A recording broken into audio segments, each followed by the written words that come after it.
Shalom Jemaat Ciujung, Jemaat yang Tuhan kasihi. Kita bertemu lagi di ibadah online hari Minggu tanggal 27 Maret 2022. Sebelum kita memulai ibadah kita, ada beberapa hal yang ingin sampaikan. Yang pertama, saudara, bahwa mulai minggu depan, ya, tanggal 3 April, kita akan melakukan dua model ibadah, yaitu ibadah onsite atau tatap muka dan juga ibadah online tetap berjalan seperti biasa. Untuk ibadah onsite atau tatap muka tetap menggunakan protokol kesehatan yang berlaku dari pemerintah, yaitu saudara, yang boleh datang itu hanya mereka yang sudah divaksin, ya, dan dibuktikan dengan sertifikat kartu vaksin atau di aplikasi Peduli Lindungi, ya. Mohon saudara, biar kita boleh mengikuti protokol tersebut. Dan juga saudara, untuk ibadah onsite masih tetap dibatasin, ya. Jadi akan ada terbatas, sehingga kalau gereja sudah penuh, maka jemaat akan diarahkan untuk di ruang belakang ataupun di samping, ya. Itu untuk yang onsite. Dan online tetap seperti biasa menggunakan channel YouTube ataupun Facebook Group GBI Ciujung. Kemudian hari ini saudara, jam 10.30 itu ada ibadah Abi, ya, ibadah Abi yang dimulai jam 10.30 menggunakan channel YouTube. Dan untuk itu kami menghimbau para orang tua untuk mengajak putra-putrinya untuk mengikuti ibadah Abi tersebut. Kemudian saudara, pada hari Kamis kita akan ada doa dan puasa buat bangsa dan negara, ya. Itu dimulai pada jam 7 malam menggunakan aplikasi Zoom. Nanti informasi detail mengenai kode ataupun password itu akan dibagikan pada hari H atau satu hari sebelumnya melalui grup-grup chat yang ada. Kemudian saudara, untuk persembahan, kolekte, perpuluhan, ucapan syukur dapat saudara transfer di rekening yang tertera di layar, ya. Kemudian pada minggu ini ada beberapa rekan kita atau kekasih kita yang berulang tahun. Nanti akan kita doakan pada doa penutup. Yang berulang tahun dari tanggal 27 Maret sampai 2 April adalah sebagai berikut, yaitu Bapak Erwin Cakrawiguna pada tanggal 27 Maret, Saudari Sifra Paskalia Ismail tanggal 28 Maret, tanggal 30 Maret, Ibu Siana Ong pada tanggal 31 Maret, dan Ibu Tan Bi Hong atau Bu Meisha pada tanggal 2 April. Ya, untuk itu kita akan mulai ibadah pada pagi hari ini. Kita akan berdoa untuk ibadah. Mari kita berdoa. Bapa, kami ucap syukur padamu Tuhan. Terima kasih Yesus, kalau kami Tuhan boleh mengikuti ibadah online. Baik dimanapun Tuhan, walaupun secara online, kami akan percaya berkat-Mu Tuhan ada buat kami semua. Dan juga Tuhan, hadirat-Mu Tuhan dapat kami rasakan melalui ibadah ini. Tuhan, kami juga berdoa untuk kami yang melayani Tuhan, yang pemimpin pujian, yang bermain musik, bahkan juga Tuhan, hamba-Mu Tuhan yang akan menyampaikan firman, biar Engkau boleh pakai kami semua Tuhan. Biar apa yang dilakukan, apa yang disampaikan boleh menjadi berkat, boleh menjadi rema bagi kami. Makasih Tuhan, makasih. Kami juga Tuhan berdoa untuk kami jemaat-Mu Tuhan, biar kami boleh menikmati, kami boleh merasakan hadirat-Mu, dan kami boleh memuji, memuliakan nama-Mu Bapa. Makasih Tuhan, makasih Yesus, kami serahkan ibadah online ini dari awal, pertengahan, hingga akhirnya. Hanya dalam nama-Mu Tuhan, kami berdoa dan mengucap syukur. Haleluya, amin. Selamat mengikuti ibadah online GBI Ciujung. Tuhan Yesus memberkati. Shalom, selamat pagi Bapak Ibu Saudara yang dikasihi oleh Tuhan. Puji nama Tuhan kalau pagi hari ini kita masih bisa mengikuti ibadah bersama-sama meski secara online. Saya berharap kita semua dalam keadaan sehat, dalam perlindungan kasih Tuhan. Dan biarlah saat ini kita mau siapkan hati kita mau memuji nama Tuhan, kita mau menyembah Dia. Biarlah sumber kekuatan kita, sumber pengharapan kita. Biarlah kita mau menyerahkan hidup kita sepenuhnya kepada Tuhan. Mari Bapak Ibu Saudara, saya undang untuk kita semua menaikkan pujian ini. Kita mau katakan, jiwaku Tuhan merindukan. Biarlah kami mau bersyukur Tuhan atas kebaikan. Haleluya.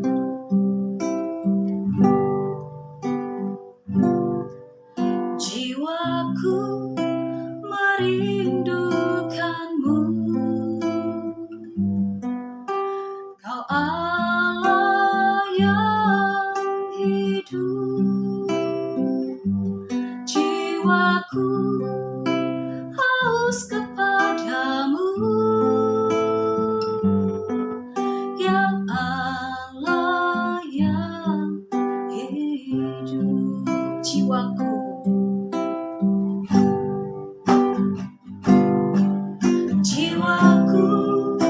merindukanmu, Kau Allah yang hidup.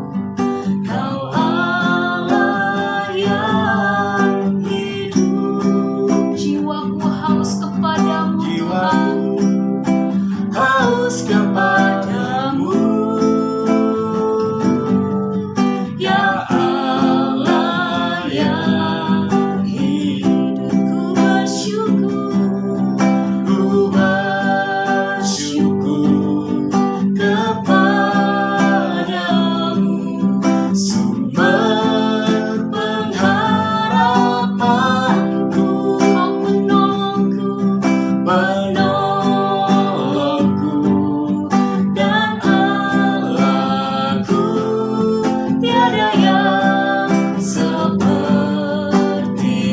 Ku bersyukur, ku bersyukur kepadamu,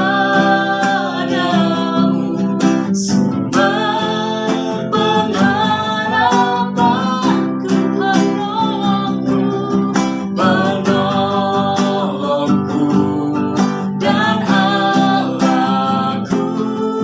Tiada yang sepertimu. Dengan segenap hati kita katakan, ku bersyukur, kami bersyukur Tuhan. Amin. Sumber pengharapanku, penolongku, amin, dan Allahku. Tiada yang sepertimu. Biarlah iman kita tetap percaya bahwa Dialah sumber pengharapan kita. Amin. Aku percaya berkat-Mu selalu melimpah Tuhan. Amin. Kebajikan, kemurahan selalu mengikutiku. Ku puji, ku sembah Kau Tuhan. Dengan iman katakan, aku percaya. Aku percaya berkat-Mu atasku melimpah. Kebajikan, kemurahan selalu mengikutiku. Ku puji, ku sembah Kau Tuhan. Dengan lembut katakan, aku percaya. Aku percaya. Benar Tuhan, kami percaya Tuhan. Berkat-Mu selalu melimpah Tuhan dalam hidup kami. Yes, terima kasih Tuhan. Haleluya Yesus. Selalu mengikuti. Katakan, ku sembah, ku sembah Kau Tuhan. Ku puji, ku sembah Kau Tuhan. Katakan, ku puji, ku sembah Kau Tuhan. Mari kita sembah Dia Bapak Ibu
kasih Yesus.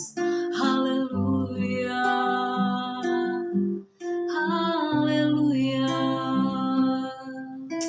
haleluya Tuhan, kami bersyukur buat kasih anugerah-Mu. Terima kasih Tuhan, di dalam nama Tuhan Yesus. Haleluya, amin. Puji nama Tuhan Bapak Ibu Saudara. Masih semangat memuji nama Tuhan? Amin. Ya. Bapak Ibu Saudara, saat ini kita mau memuji Dia, Tuhan yang menetapkan setiap langkah-langkah orang yang hidupnya yang berkenan kepadanya. Kita mau naikkan pujian ini. Haleluya. Tuhan menetapkan langkah-langkah orang yang hidupnya berkenan kepadanya. Apabila ia jatuh tak sampai terkena, sebab Tuhan menopang tangannya, tangannya, tangannya, tangannya, sebab Tuhan menopang tangannya. Apabila ia jatuh tak sampai terkena, sebab Tuhan menopang tangannya. Katakan tangannya, tangannya, tangannya, sebab Tuhan menopang tangannya. Apabila ia jatuh tak sampai terkena, sebab Tuhan menopang tangannya. Haleluya. Hari-hari, hari-hari ku lalui bersama siapa? Bersama Yesus. Amin.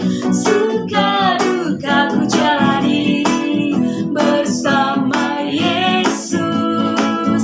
Persoalan pencobaan kan ku hadapi bersama siapa? Bersama Yesus. Juru selamatku hari-hari, hari-hari ku lalui bersama Yesus.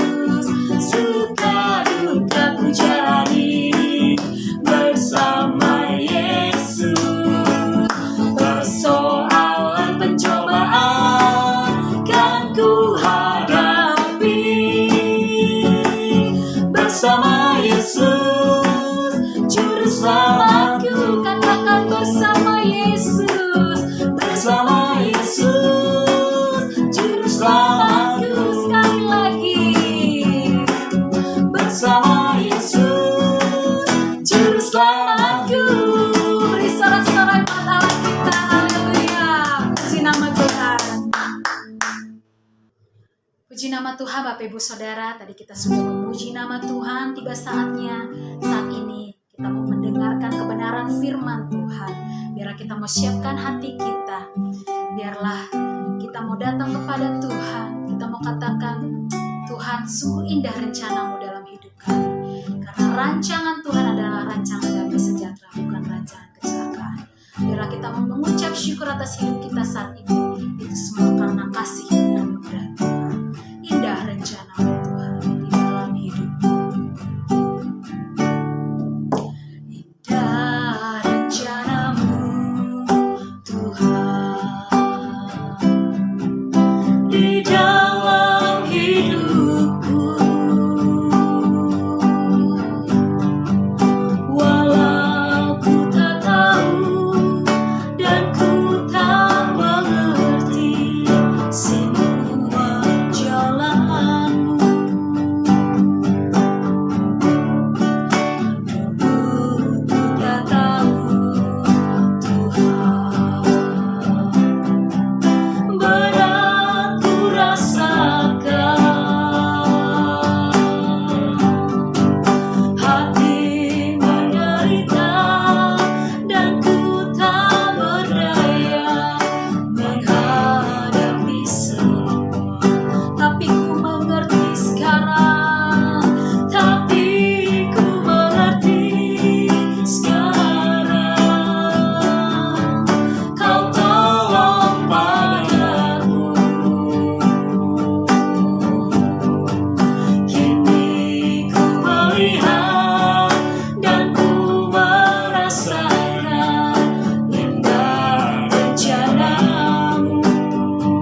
kasih Tuhan, rencana Tuhan dalam hidup kita. Terima kasih Tuhan.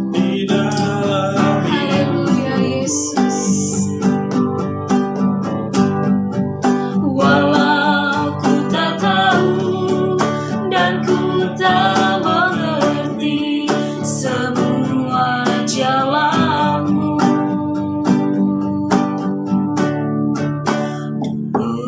ku tak tahu Tuhan, berat ku rasakan,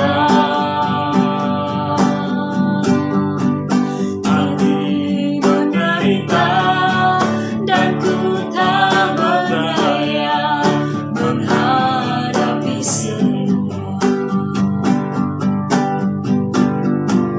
Tapi ku mengerti sekarang Kau tolong padaku. Amin, benar Tuhan. Yes, terima kasih Tuhan. Ku melihat dan ku merasakan indah rencana-Mu. Tapi ku mengerti sekarang Kau tolong padaku.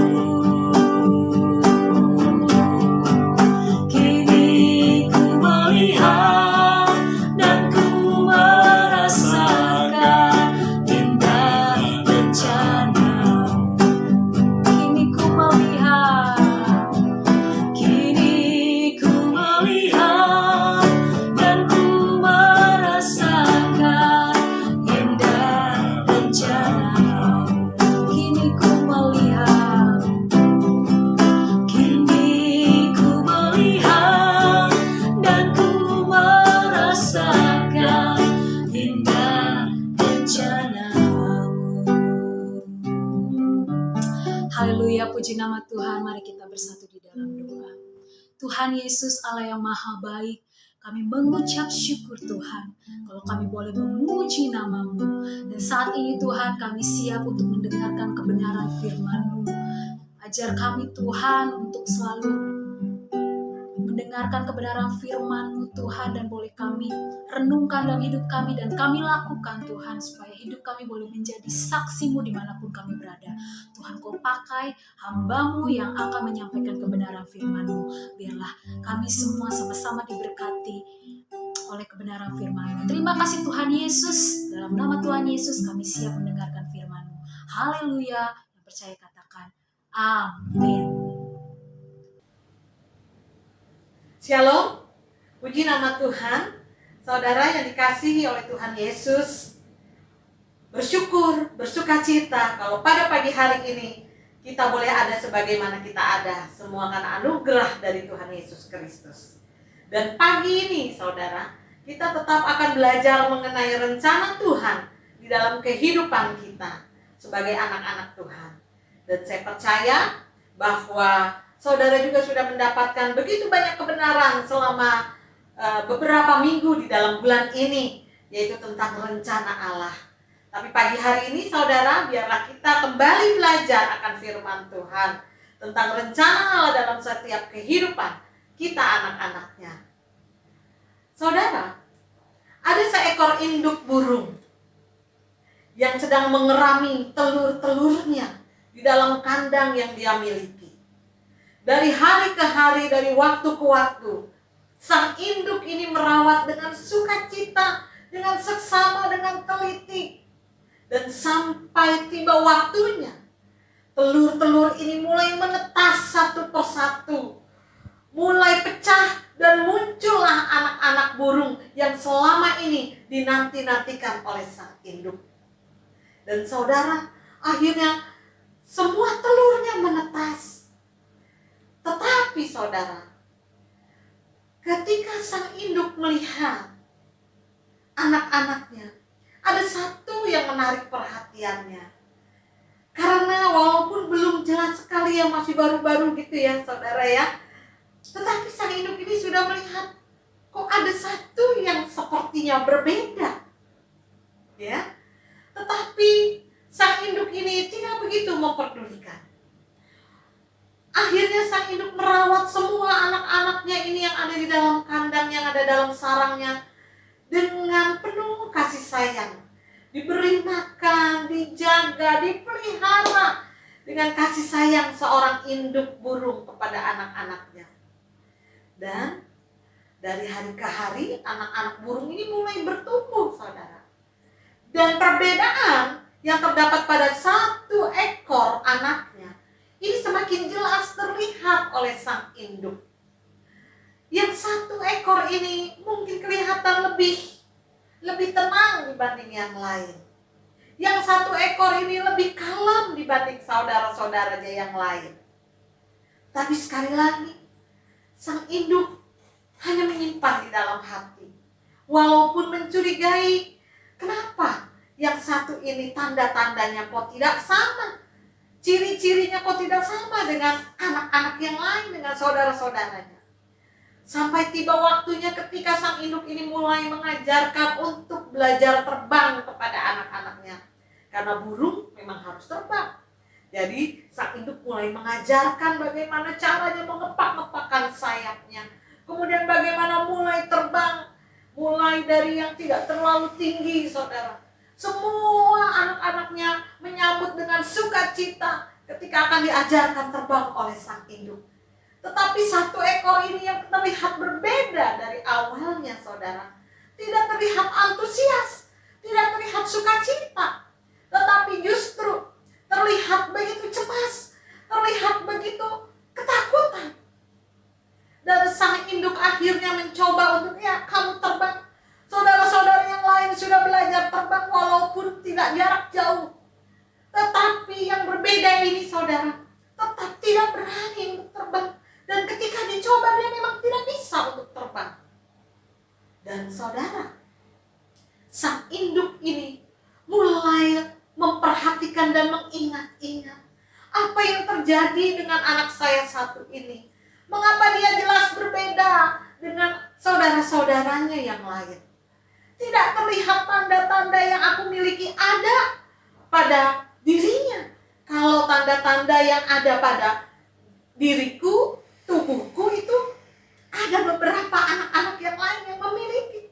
Dari warna, dari kesukaan, dan kemisaannya untuk terbang. Tapi yang satu ini jelas berbeda. Dipikir dan ingat-ingat. Akhirnya sang induk ini mulai mengingat bahwa ketika dia sedang mengerami telurnya pada satu waktu, ketika sang induk keluar dari sarangnya, sang induk ini melihat sebutir telur tidak jauh tergeletak dari kandangnya, dari sarangnya.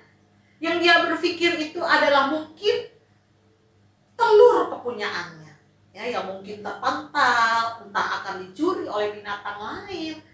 Dan kemudian sang induk ini membawa masuk ke dalam sarangnya tanpa dia melihat jumlahnya yang lain. Lalu dirami bersama-sama dengan telur-telur milik kepunyaannya. Dan akhirnya pun ketika menetas, dia pun menetas. Tapi kemudian pikir punya pikir. Dia mulai mengamati bentuknya dan ternyata dia mengakui dia bukanlah seekor burung. Karena tanda-tanda seekor burung itu tidak ada padanya. Betul dia mempunyai sayap 2. Tetapi dia tidak punya kemampuan untuk terbang. Kemudian dilihat juga kesukaan makanannya pun agak berbeda. Jadi sang induk ini mengenali anak-anaknya dan mengenali yang bukan milik kepunyaannya. Itu dari mana, saudara? Dari tanda-tanda yang dia lihat. Nah, saudara yang dikasihi oleh Tuhan, firman Tuhan pada pagi hari ini saya beri judul Indikasi Hidup di dalam Rencana Allah. Apa itu indikasi, saudara? Indikasi adalah tanda-tanda, ya. Jadi tanda-tanda hidup dalam rencana Allah. Kenapa saya memberikan judul seperti ini dalam renungan atau firman Tuhan pada pagi hari ini? Karena memang saudara yang dikasihi oleh Tuhan, masih banyak orang Kristen yang masih mempertanyakan pertanyakan, yang masih bingung, apakah selama ini hidupku itu sudah ada dalam rencana Tuhan? Atau apakah yang saya jalani selama ini itu adalah rencana Tuhan? Nah, saudara yang dikasihi oleh Tuhan, kita masih bingung. Yang mana sih rencana Tuhan itu? Baik, saudara. Hari ini kita akan belajar bahwa ternyata seseorang yang hidup di dalam rencana Tuhan itu tidak sulit untuk dilihat. Karena ada tanda-tanda yang jelas ketika seseorang hidup di dalam rencana Tuhan. Oleh sebab itu, tema besar pada bulan ini, hidupku rencananya. Jadi hidupku rencananya itu terlihat, saudara.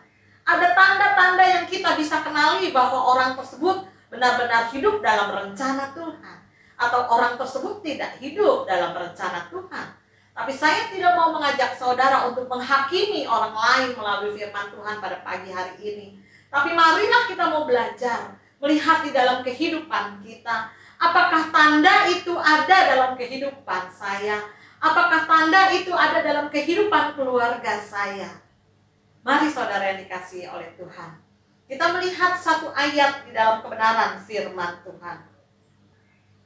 Kita buka Alkitab kita dan kita melihat di dalam Ayub yang ke-42. Ayub 42 ayatnya yang kedua, demikianlah firman Tuhan. Aku tahu bahwa engkau sanggup melakukan segala sesuatu dan tidak ada rencanamu yang gagal. Saudara yang dikasihi oleh Tuhan Yesus, pada pagi hari ini kita mau belajar dari kehidupan seorang anak Tuhan yang terkenal saleh, yaitu Ayub. Mari kita melihat tanda apa yang ada dalam kehidupan Ayub, sehingga kita mau katakan, atau firman Tuhan juga katakan, rencana Tuhan tergenapi dalam hidupnya. Artinya, Ayub berjalan di dalam rencana Allah.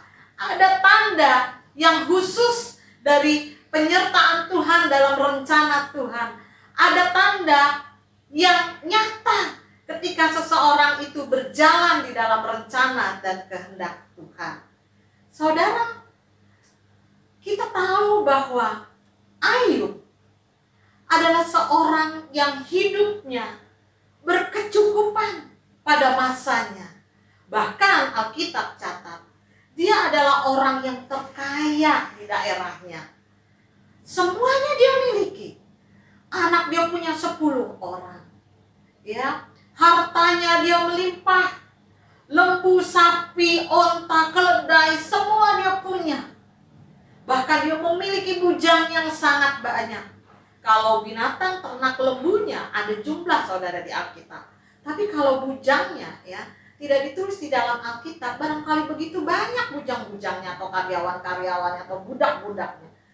Tetapi yang pasti, sekalipun Ayub ini adalah seorang yang kaya, ya, dipercayakan memiliki harta, dipercayakan oleh Tuhan untuk memiliki materi begitu banyak. Ayub juga sekaligus adalah orang yang takut akan Tuhan, ya. Oleh sebab itu Alkitab mencatat begitu takutnya Ayub terhadap Tuhan, begitu Ayub menghormati Tuhannya, kekudusan Tuhan. Saudara, setiap kali anak-anaknya habis berpesta, ya, paginya Ayub langsung mengadakan korban bakaran. Kenapa, saudara?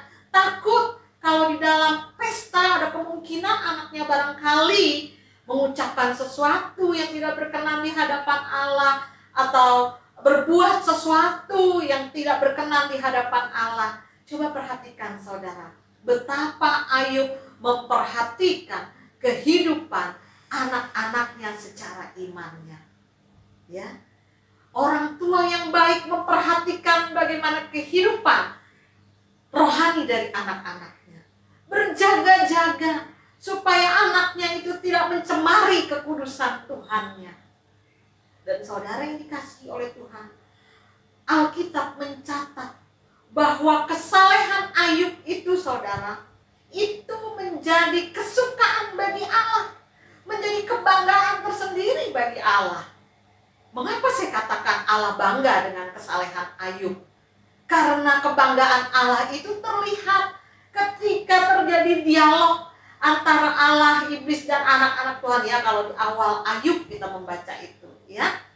Allah yang mempertanyakan, "Hai, kamu kenal tidak? Kamu lihat tidak? Ayub itu anakku, seorang yang sangat saleh." Jadi coba kita perhatikan. Kesalehan Ayub pada waktu itu menarik perhatian Tuhan. Tuhan tertarik oleh kesalehan Ayub, ketaatan Ayub atau ketakutan Ayub terhadapnya. Ya.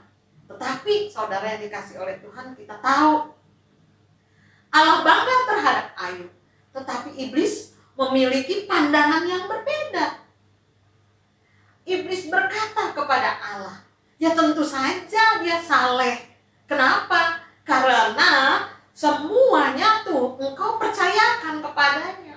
Tuhan memberikan kekayaan, Tuhan melimpahkan segala berkat dalam hidupnya, bahkan Tuhan menjaga memberkati segala kehidupannya. Dia bergelimang harta, dia bergelimang kemewahan. Coba kalau semuanya itu diambil, apakah dia masih tetap seorang yang saleh di hadapanmu?" Saudara yang dikasih oleh Tuhan, iblis menduga bahwa kesalehan Ayub selama ini itu karena materinya, karena kekayaannya. Ya kalau itu diambil, belum tentu orang bisa seperti itu. Belum tentu orang tetap saleh. Dan apa yang terjadi, saudara? Tuhan mengizinkan iblis untuk mengambil, menjamah semua milik kepunyaan Ayub. Tetapi satu yang Allah jaga, yang Allah tidak boleh dijamah, yang Allah larang iblis untuk menjamahnya, yaitu nyawanya, jiwanya. Allah tidak izinkan itu. Saudara, ketika Allah mengizinkan ini terjadi, itulah rencana Allah yang berjalan dalam kehidupan Ayub. Ya, kita tahu bahwa Allah memiliki rencana untuk menguji kesetiaan Ayub, untuk menguji iman Ayub, ketaatan Ayub, kesalehan Ayub. Apakah teruji? Dan kita tahu, saudara, ketika iblis mendapatkan izin itu dari Allah, dia mendapatkan lampu hijau dari Allah, dia mulai bekerja. Dia mulai memporak-porandakan kehidupan Ayub. Mulai dari kambing dombanya yang dirampas, penjaga-penjaganya dibunuh. Hanya satu penjaga yang selamat dan lari mendapatkan Ayub memberikan laporan. Belum selesai laporannya, datang lagi penjaga yang lain dan mengatakan bahwa kambing domba keledai, ya, sapinya semua itu terbakar. Dan semua penjaga mati, cuma saya yang selamat nih menyampaikan berita ini kepada tuanku Ayub. Belum selesai satu lagi, saudara, itu udah dua masalah ya, saudara. Belum selesai lagi, datang lagi berita yang lain bahwa onta-ontanya juga dirampas, habis, tidak tersisa. 3 peristiwa, cukupkah? Tidak, saudara. Belum selesai laporannya, datang kembali orang yang berikutnya dan membawa berita duka yang begitu besar bahwa ke-10 anak Ayub dinyatakan meninggal, dinyatakan tewas, mati. Kenapa, saudara? Ada angin ribut yang memporak-porandakan rumah di mana anak-anak ini sedang berkumpul. Rumah itu roboh dan 10 anak ini tertimpa rumahnya.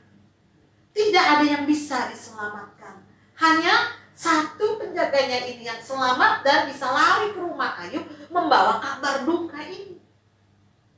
Saudara yang dikasihi oleh Tuhan, cukup berat apa yang dialami oleh Ayub. Cukup berat karena kehilangan satu anak. Itu cukup berat, sangat berat. Itu yang saya tahu dari orang tua, dari keluarga yang kehilangan anak. apalagi 10 saudara. Dan semua peristiwa demi peristiwa ini terjadi dalam satu waktu. Kalau kita perhatikan kitab Ayub ya, belum selesai laporannya, datang lagi. Jadi apa yang dialami oleh Ayub itu tidak datang perlahan-lahan, tidak datang dari mulai masalah kecil baru masalah besar, tapi apa yang datang kepada Ayub, masalah apa yang menimpa Ayub itu datang bertubi-tubi secara bersamaan, dan semua masalah itu adalah masalah-masalah yang berat dalam hidup seorang manusia. Apa yang Ayub ucapkan ketika dia mengalami semua itu? Ayub tetap memuji Tuhan dengan mengatakan, Allah yang memberi, Allah juga yang mengambil. Terpujilah Allahku. Saudara, kesalehan macam apa yang dimiliki oleh Ayub ini luar biasa. Setelah semuanya diambil, setelah semuanya hilang dari hidupnya, dia tetap bisa memuji Tuhan. Dan kembali, Iblis berkata, ya tentu saja, tentu saja dia tetap memuji Tuhan. Kenapa? Karena dia kan tetap sehat, badannya tetap sehat. Coba kalau dia sakit atau dijamah badannya, kesehatannya diganggu, apakah dia masih tetap menjadi seorang yang saleh di hadapan Allah? Saudara, kita tahu, tidak lama kemudian Allah mengizinkan Ayub untuk menderita sakit.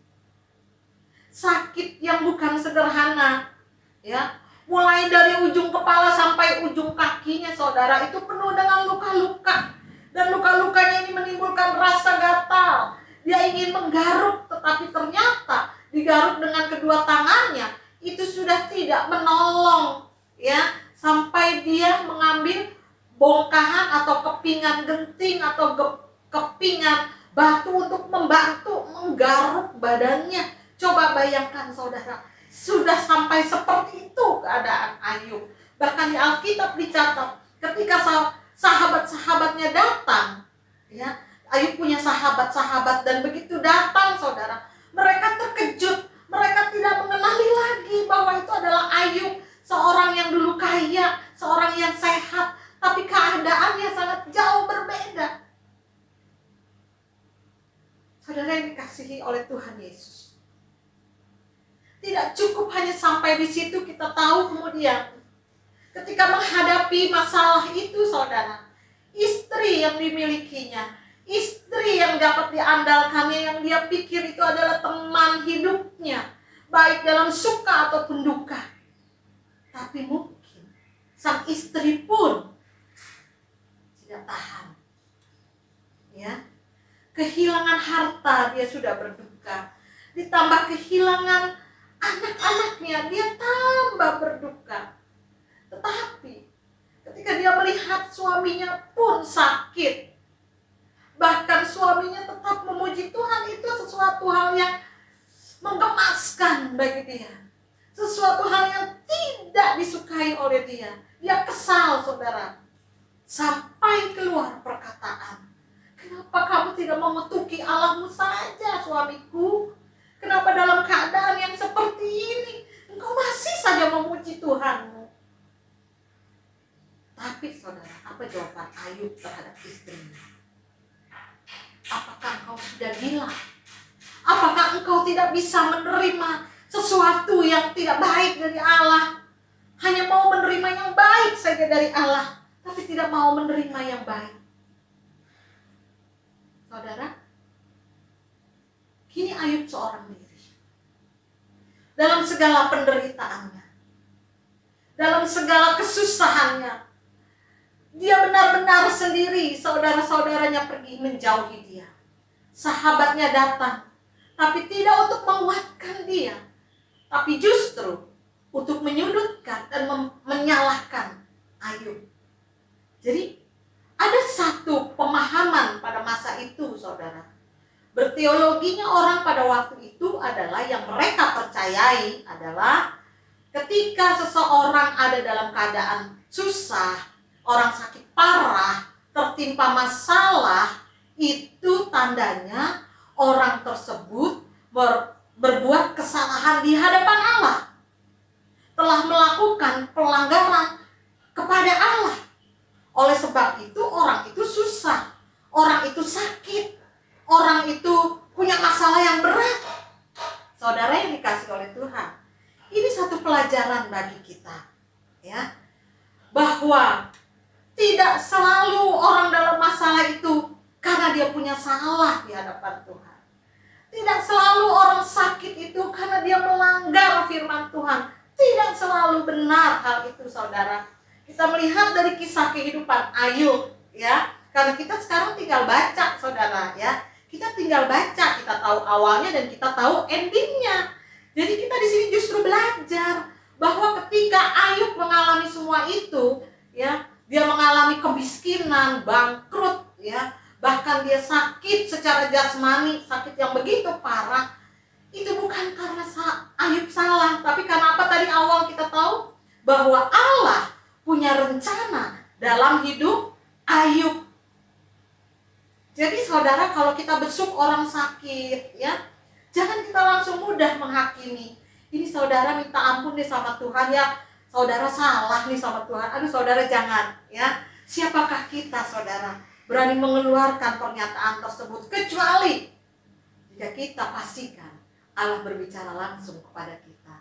Dan kalau Allah berbicara kepada kita secara langsung, tentu yang bersangkutan pun akan damai sejahtera, akan mendapat konfirmasi dari Allah yang menyuarakan itu kepada kita. Karena Allah kita yang kita sembah bukan Allah yang penuh dengan teka-teki, tapi Allah yang selalu memberikan jawaban demi jawaban. Allah yang selalu mau dimengerti, Allah yang selalu mau dipahami. Cuma terkadang pikiran kita yang sangat terbatas, akal budi kita yang belum mengalami pembaharuan, sehingga kita selalu mengambil kesimpulan menurut pandangan mata kita. Dan itu saudara dialami oleh Ayub. Ketika sahabatnya datang, satu persatu mulai berbicara, memaparkan kepada Ayub, pasti kamu punya salah kepada Allah itu.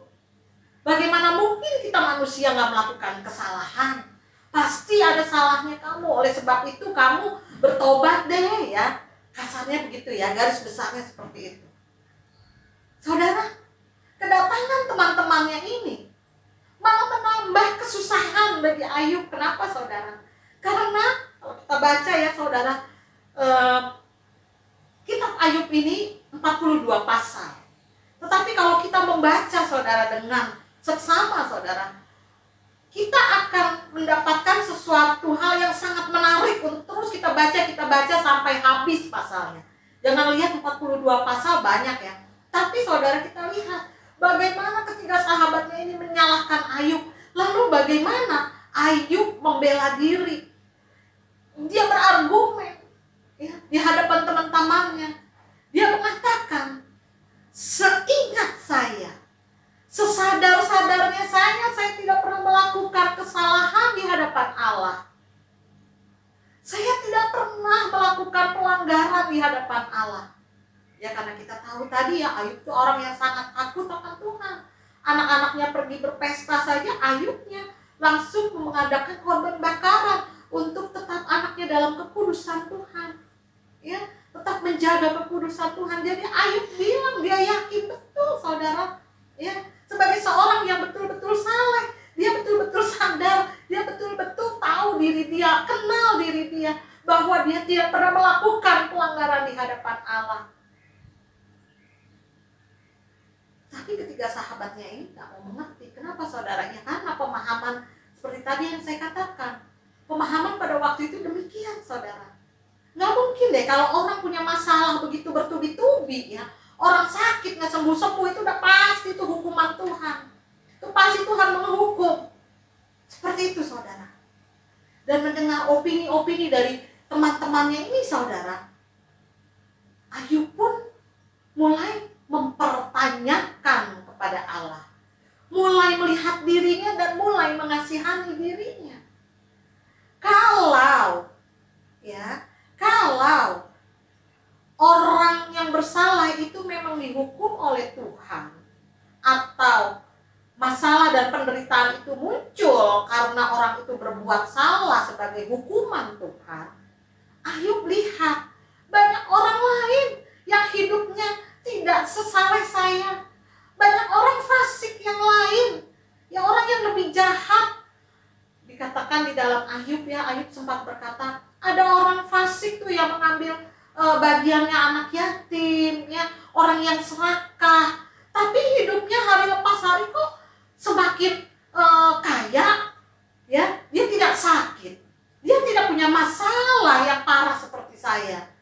Tapi saya sebagai orang yang salah di hadapan-Mu Tuhan, kenapa saya ditimpa begini banyak masalah? Sampai saudara dikasih oleh Tuhan, kalau saudara baca kaget juga ya, Ayub pernah menyesali tanggal kelahirannya. Artinya apa? Kalau saya dilahirkan hanya untuk menderita seperti ini karena saya melakukan kesalahan gitu ya, saya menyesal untuk dilahirkan. Bahkan Ayub ada satu keluhannya, seakan-akan dia ingin mati, saudara. Kenapa? Karena bagi dia Allah tidak adil, ya. Ayub berkata kepada Allah, Allah pasti tahulah, Allah kenallah diri saya, hidup saya. Saya tidak pernah berbuat apapun Tuhan, tapi kenapa Tuhan menghukum saya? Saudara, ini sangat menyiksa, saudara. Pemahaman yang tidak tepat akan firman Tuhan ini akan menyiksa karena kita memiliki sesuatu yang berbeda, yang salah bahkan dengan yang sebenarnya yang dikehendaki oleh Tuhan. Kita kadang memiliki pemahaman yang salah akan firman Tuhan dan itu kemudian menjadi doktrin dalam hidup kita. Padahal itu belum tentu sesuatu yang memang itu yang Tuhan kehendaki. Oleh sebab itu, biarlah kita mau belajar dekat dengan Tuhan. Supaya apa? Kita mengalami penyingkapan-penyingkapan kebenaran firman Tuhan. Sehingga kita bisa menghidupi firman Tuhan ini dengan benar. Dan saudara, dalam segala hal yang dialami oleh Ayub, Tuhan Yesus, Tuhan Allah yang hidup, yang maha adil, yang maha kuasa, mengerti dan melihat pergumulan Ayub. Dan kemudian kalau kita lihat dalam deru angin, Allah berbicara kepada Ayub.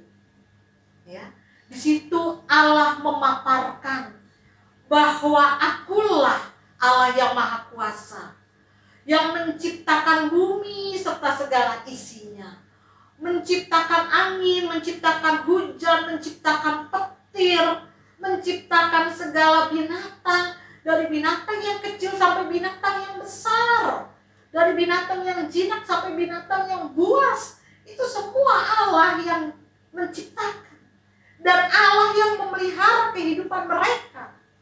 Jadi ketika itu Tuhan berkata kepada Ayub, kalau aku yang begitu besar menciptakan segala sesuatunya, engkau berani mengatakan aku Allah yang tidak adil kepadamu.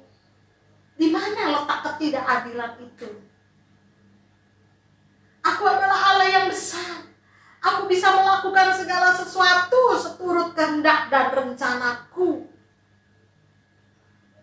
Saudara, apa yang dialami oleh Ayub? Apa yang terjadi dengan Ayub ketika dia mendengar pemaparan dari Allah? Terceliklah mata rohaninya, terbukalah matanya, dan dia berkata bahwa selama ini aku hanya mendengar engkau dari kata orang saja, tetapi sekarang mataku memandang engkau sendiri. Mari kita lihat dalam Ayub 42 ayat yang ke-5. Demikianlah pernyataan Ayub.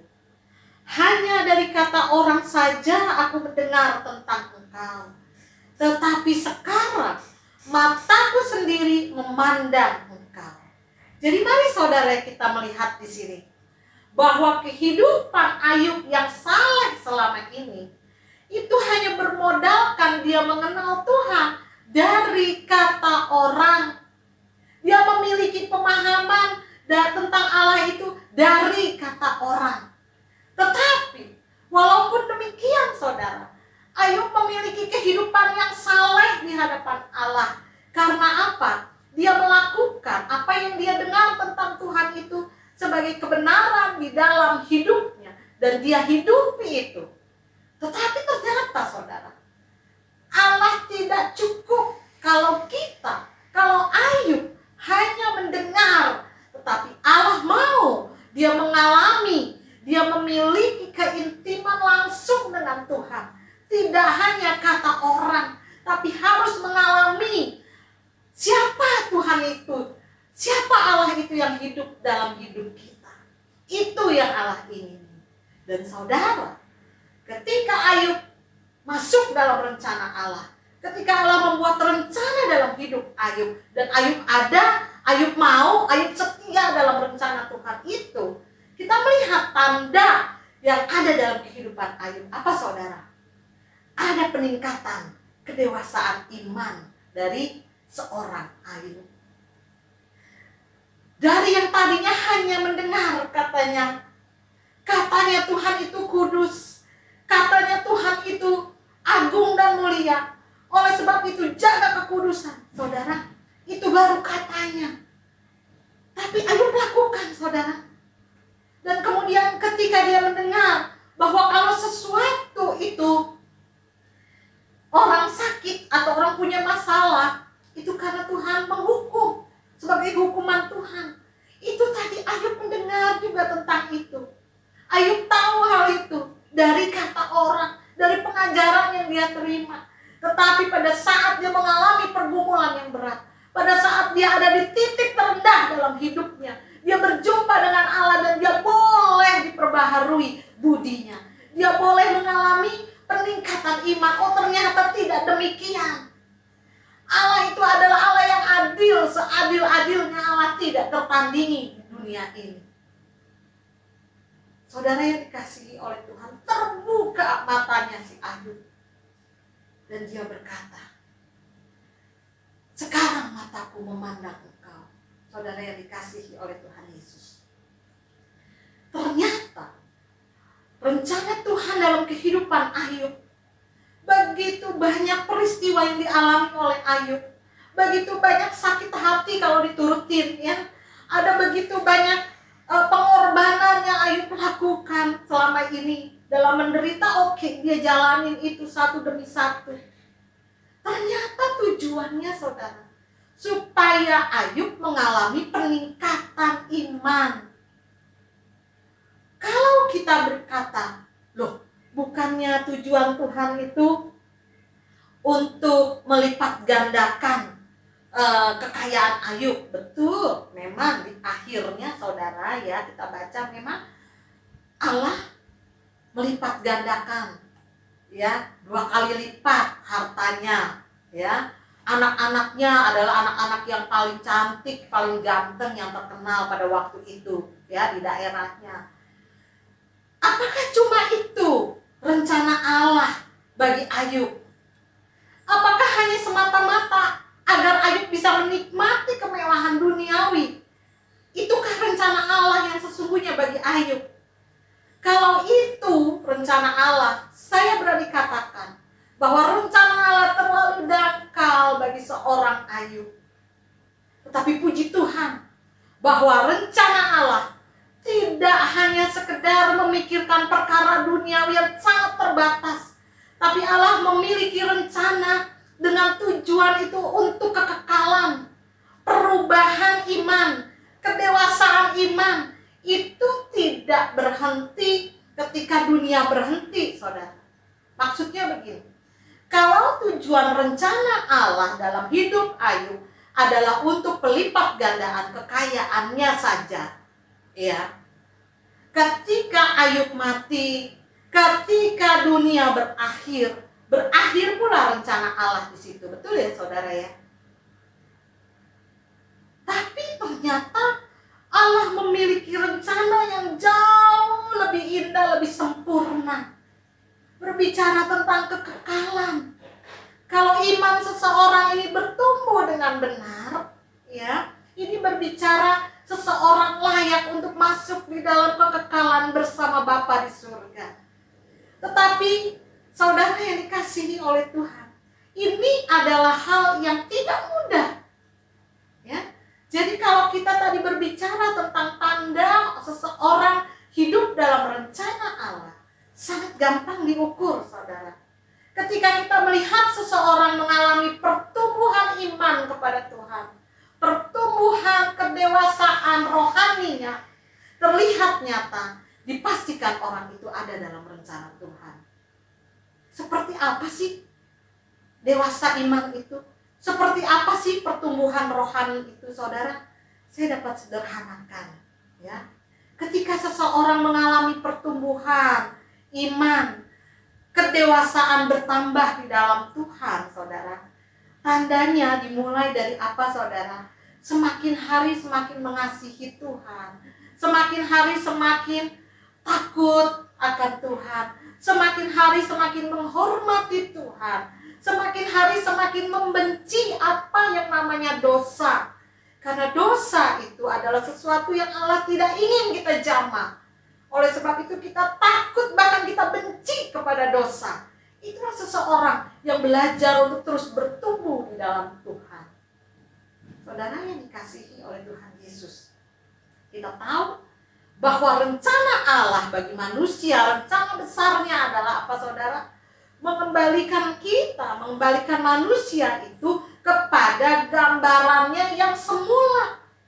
Karena ketika Allah menciptakan manusia sesuai dengan rupa dan gambarnya. Tetapi rupa dan gambar itu menjadi rusak karena dosa. Oleh sebab itu, saudara yang dikasih oleh Tuhan, Tuhan memiliki rencana untuk kita dikembalikan kepada rupa dan gambaran Allah yang sempurna. Saudara yang dikasihi oleh Tuhan, tidak salah kalau kita memiliki banyak uang, banyak kekayaan. Tidak salah ketika kita di kantor punya jabatan, ya, kita bisa bekerja. Tidak salah kalau melalui semua itu kita diajar, kita belajar untuk semakin mencintai Tuhan.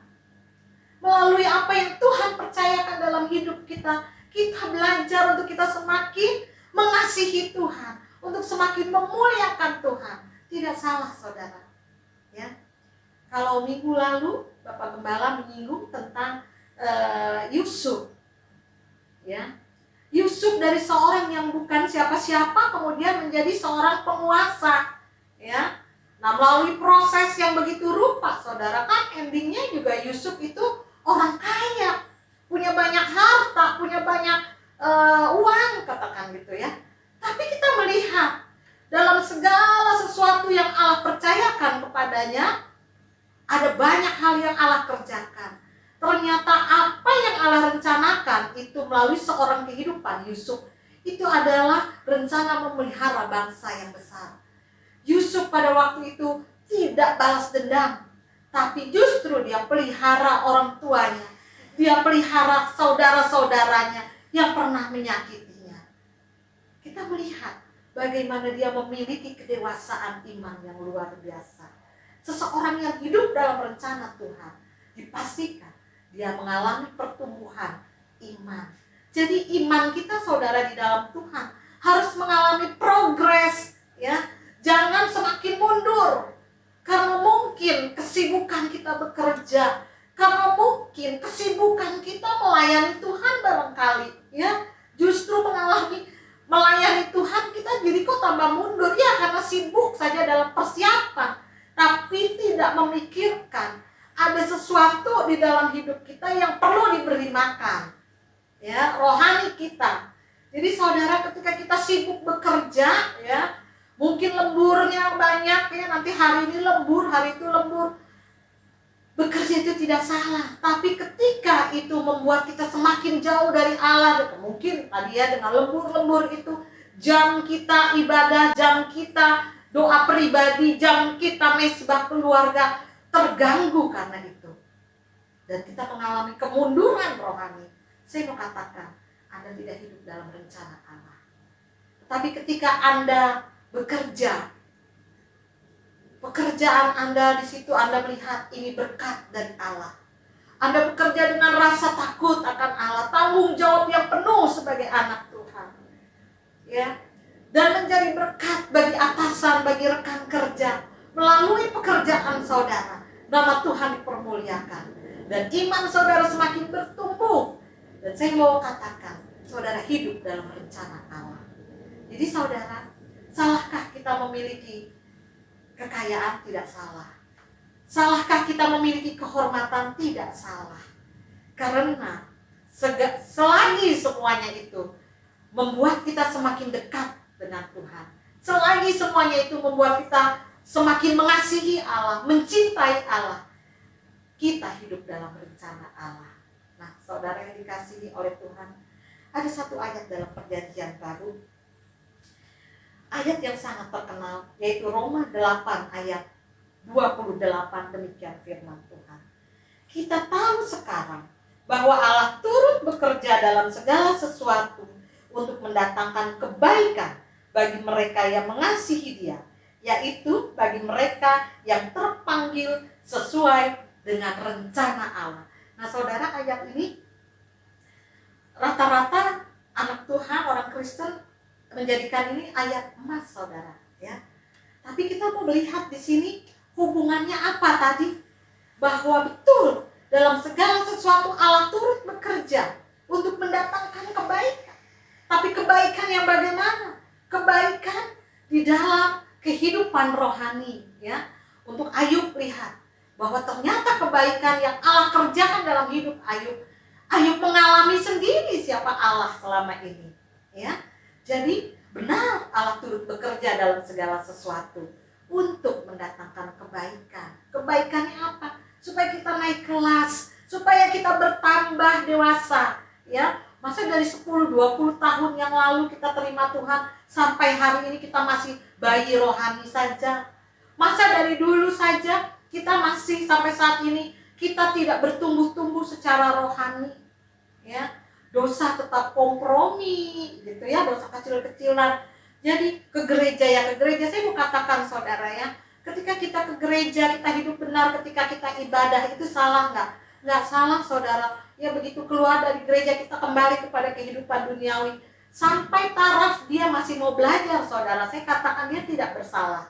Karena apa? Dia masih belajar, ya. Tapi ketika itu 10 tahun, 20 tahun dia terus begitu. Di gereja dia hidup benar, di luar gereja dia tidak hidup benar. Saudara, saya mau katakan, dia tidak ada dalam rencana Allah. Kenapa? Karena tidak bertumbuh rohaninya. Tetapi ketika kehidupan kita ada di dalam tangan Tuhan, ada di dalam rencana Tuhan, kita memiliki kedewasaan, bertambah pengenalan kita akan Tuhan, bertambah cinta kita kepada Tuhan. Yang tadinya kita hanya baca firman dan tidak tahu artinya, tapi sekarang kita mengerti firman Tuhan. Kita mau melakukan firman Tuhan. Dari setiap buka mata, kita mau katakan kepada Tuhan, Tuhan, hari ini aku mau hidup dalam rencanamu. Hari ini aku mau mengalami Engkau, Tuhan. Aku mau menikmati Engkau, Tuhan. Aku bekerja, aku di rumah, aku bergaul, aku mau mengalami Engkau, Tuhan. Sehingga hidupku sungguh-sungguh nyata adalah rencana Tuhan. Amin untuk firman Tuhan. Mari saudara, kita akan berdoa. Bapa dalam kerajaan surga, kami bersyukur untuk kebenaran firman-Mu. Kami bersyukur untuk rencana-Mu yang indah dan luar biasa dalam hidup kami. Tuhan Yesus, Engkaulah Allah kami, Engkaulah Raja kami. Jadilah seturut kehendak-Mu atas setiap kehidupan kami anak-anak-Mu. Karena kami rindu Tuhan. Kami mau bertumbuh dalam pengenalan akan Engkau. Kami mau bertumbuh menjadi rohani-rohani yang dewasa, anak-anak Tuhan yang dewasa, sehingga saatnya Engkau datang, Tuhan, menjemput kami. Kami layak untuk menjadi mempelai-Mu. Kami layak untuk masuk dalam kerajaan surga-Mu. Terima kasih Bapa. Roh Kudus, Engkau guru terbaik buat setiap kami. Sempurnakanlah kebenaran firman-Mu ini bagi setiap kami. Mampukan kami melakukannya untuk kemuliaan nama Bapa. Di dalam nama anak-Mu yang kudus, Yesus Kristus, hamba berdoa kepada Bapa di surga. Haleluya. Amin. Puji nama Tuhan, Bapak Ibu Saudara yang dikasihi oleh Tuhan. Kita sudah diberkati oleh kebenaran firman Tuhan. Tiba saatnya saat ini sebelum kita mengakhiri ibadah kita mau naikkan pujian doa yang bersih. Kiranya Engkau memberkati aku berlimpah-limpah dan memperluas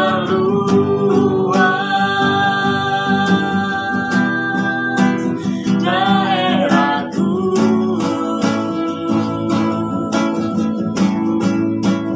dan kiranya tanganmu menyertai aku dan melindungi aku daripada malapetaka, sehingga kesakitan tidak menimpa aku. Kiranya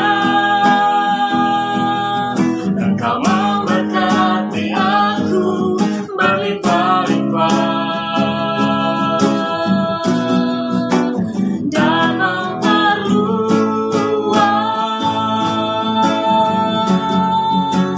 daerahku,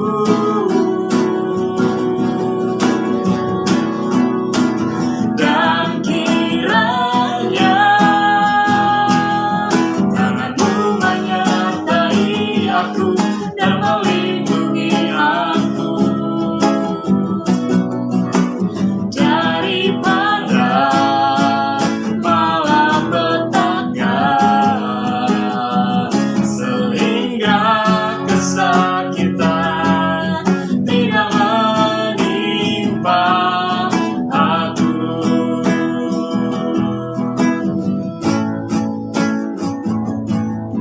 Tuhan mendengarkan dan menjawab doaku.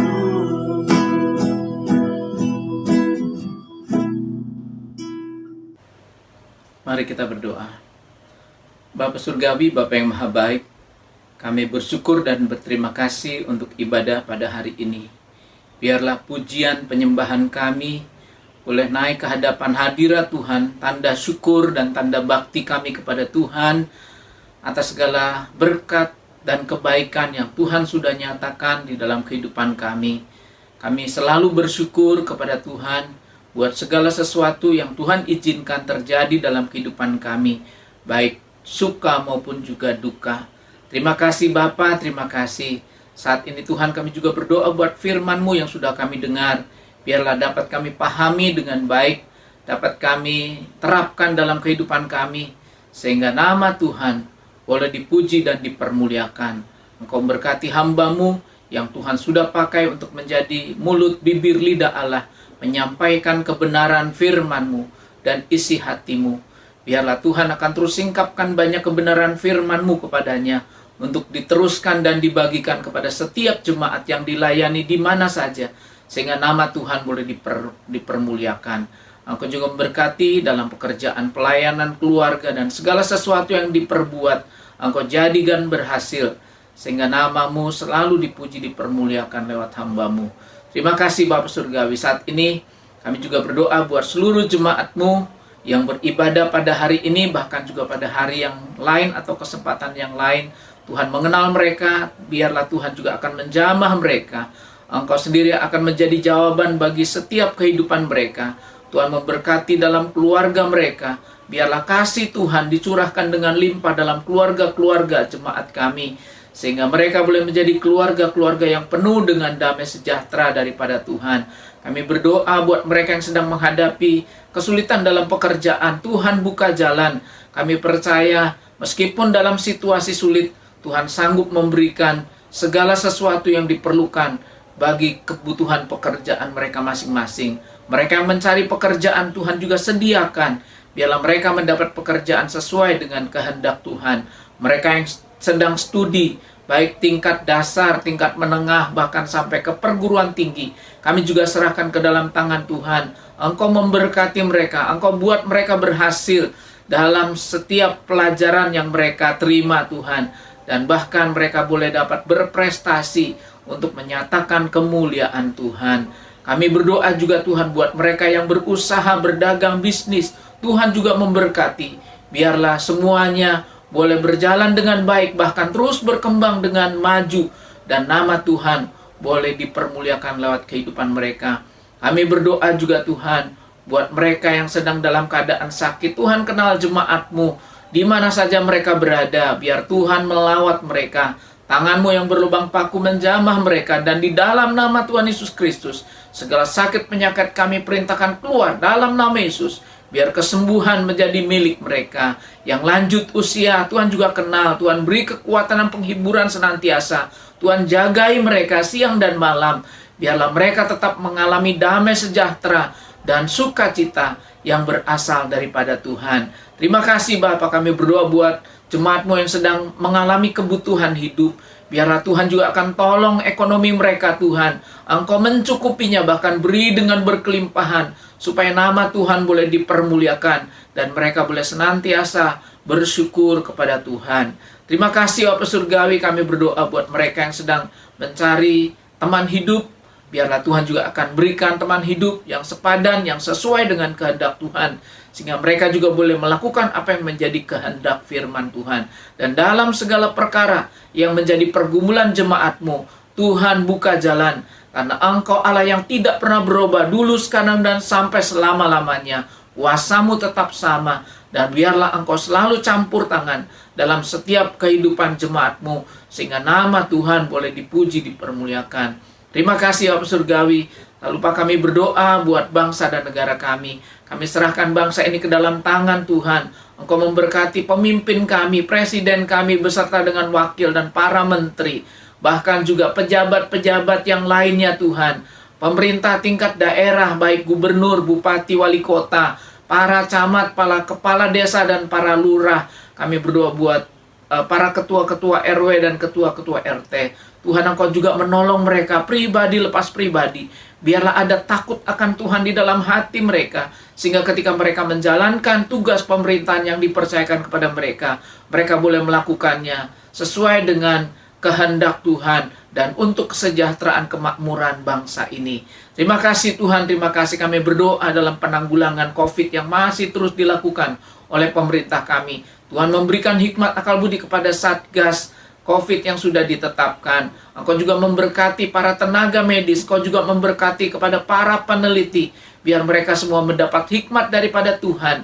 Sehingga mereka dapat menanggulangi bencana COVID yang terjadi di Indonesia khususnya. Dan kami terus bersyukur kepada Tuhan kalau keadaan semakin baik. Dan di dalam Tuhan kami percaya selalu ada jalan keluar. Dan Engkau akan memberikan yang terbaik bagi bangsa kami. Terima kasih Tuhan. Tak lupa kami berdoa untuk para petugas keamanan, baik polisi maupun juga tentara, dimanapun yang Tuhan percayakan untuk mereka bertugas, baik di kota-kota bahkan sampai di pelosok-pelosok di daerah-daerah terpencil. Tuhan jaga mereka, Tuhan beri kekuatan kesehatan kepada mereka untuk menjaga NKRI ini Tuhan, untuk tetap bersatu. Dan kepada para pengacau, para orang yang mau membuat onar dan kejahatan, Tuhan singkapkan supaya dapat segera ditanggulangi dan ditahan, sehingga kejahatan di tanah air kami dapat diredam. Tuhan, khususnya buat kelompok separatis teroris KST yang ada di Papua, Tuhan, Engkau juga akan tolong mereka, beri kesadaran kepada mereka supaya mereka bertobat, percaya kepada Tuhan dan hidup menjadi berkat. Tuhan, tolong kepada para petugas keamanan di sana, polisi dan TNI, beri kecelian Tuhan, beri kecermatan untuk mereka bisa mengawasi masyarakat dengan baik sehingga tidak terjadi lagi korban berjatuhan baik dari pihak keamanan maupun juga dari masyarakat umum. Terima kasih Tuhan, kami serahkan bangsa ini ke dalam tangan Tuhan. Dan secara khusus Tuhan, kami berdoa buat bangsa Indonesia yang belum percaya kepada Tuhan. Biarlah satu saat boleh mengenal kasih karunia Tuhan, bahwa Engkau sungguh mengasihi mereka dan Engkau ingin menyelamatkan mereka. Terima kasih Tuhan, terima kasih. Engkau berkati seluruh hamba-hamba-Mu, para penginjil, demikian juga setiap anak Tuhan yang Tuhan tempatkan di bangsa ini. Tuhan urapi, Tuhan pakai dan berkati mereka semua untuk menjadi alat bagi bangsa kami, membawa mereka yang ada dalam kegelapan masuk di dalam terang Tuhan yang ajaib. Terima kasih Tuhan. Tak lupa kami berdoa untuk kota kami Jakarta khususnya. Biarlah Tuhan juga akan memberkati, memberikan keamanan kesejahteraan buat gubernur, wakil, dan pejabat daerah lainnya. Tuhan juga memberkati, hikmat akal budi menyertai mereka, takut akan Tuhan ada di dalam hati mereka, sehingga segala sesuatu yang dilakukan adalah untuk kesejahteraan masyarakat Jakarta khususnya. Terima kasih Tuhan, terima kasih. Kami juga tak lupa berdoa buat kekasih-kekasih kami yang berulang tahun pada minggu ini Tuhan. Kami berdoa buat Bapak Erwin Cakrawiguna. Kami berdoa buat Saudari Sifra Paskalia. Kami berdoa juga buat Ibu Meisya. Kami berdoa juga buat Ibu Siane Ong. Kami serahkan mereka semua ke dalam tangan Tuhan. Biarlah Engkau sendiri akan memelihara mereka. Kami serahkan mereka ke dalam tangan-Mu dan kami berdoa di dalam nama Tuhan Yesus Kristus. Memohon biarlah Tuhan akan membuka tingkap surga, mencurahkan berkat-Mu berlimpah-limpah kepada mereka. Berkat-berkat jasmani, terlebih lagi berkat-berkat rohani. Sehingga mereka boleh mengalami kekuatan, kesehatan, umur yang panjang. Ada di dalam damai sejahtera Tuhan. Terima kasih Tuhan, apa yang menjadi kerinduan dan cita-cita mereka, Tuhan juga memberkati. Dalam pekerjaan, dalam keluarga, dalam segala sesuatu yang mereka buat, Tuhan juga membuatnya berhasil. Supaya nama Tuhan boleh dipermuliakan. Terima kasih Tuhan, perjalanan hari-hari ke depan kami percayakan kepada Tuhan Gembala yang baik. Halangan, rintangan, mara bahaya, malapetaka, kecelakaan kami tolak, kami hancurkan dalam nama Yesus. Biarlah damai sejahtera Tuhan, kebajikan, kemurahan Tuhan belaka mengikuti mereka sepanjang umur hidup mereka. Terima kasih Bapak Surgawi, terima kasih. Kami berdoa mengucap syukur atas semua yang dapat kami sampaikan, bahkan apa yang menjadi permohonan jemaat-Mu di tempat kami masing-masing. Tuhan mengetahuinya dan Tuhan menjadi jawaban atas kami semua. Terima kasih Bapa, terima kasih. Dalam nama Tuhan Yesus kami berdoa. Sekarang saudara-saudaraku yang kekasih, buka hatimu, pandang Yesus yang menyinari engkau dengan wajahnya dan memberikan kasih karunia. Dan terimalah berkat Tuhan yang berlimpah-limpah, berkat-berkat jasmani, terlebih lagi berkat-berkat rohani. Kasih yang sempurna dari Allah Bapa di sorga, rahmat dan anugerah di dalam Tuhan Yesus Kristus Putra Allah yang tunggal, urapan dan persekutuan yang manis dengan Roh Kudus, memimpin, menyertai, tinggal dalam hidupmu, saat ini sampai selama-lamanya. Maranatha, Tuhan datang kembali. Diberkati sama-sama kita berkata, amin. Puji Tuhan. Shalom Bapak Ibu Saudara kekasih, selamat hari Minggu dimanapun Bapak Ibu berada. Tuhan tetap ada bersama dengan kita, Gembala kita yang baik, yang selalu memimpin ke padang rumput yang hijau dan air yang tenang. Bahkan kalaupun melewati lembah kekelaman, Tuhan ada di sana. Dia menjadi penolong kita. Dia akan memberikan jalan keluar bagi kita sekalian. Karena itu tetap di dalam Tuhan, tetap setia, tetap mengasihi Tuhan dalam keadaan apapun juga. Biarlah kita tetap mengasihi Tuhan dan semakin hari semakin bertambah-tambah. Amin. Puji Tuhan. Tuhan memberkati. Salam sehat selalu.